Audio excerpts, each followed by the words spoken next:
आई भैया, हम संतोष प्रजापति।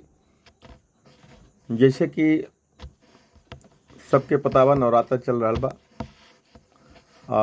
एमे 2 लाइन माता रानी के भजन याद आ गई है, आप लोगन के सुनावत ही बेहद पसंद आई। अरे आगे आगे आवे अगुआन के सवरिया हो कि लाल हो पियरे ना,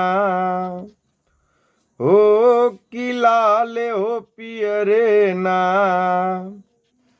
आवे मैया के लसकरिया हो कि लाल हो पियरे ना।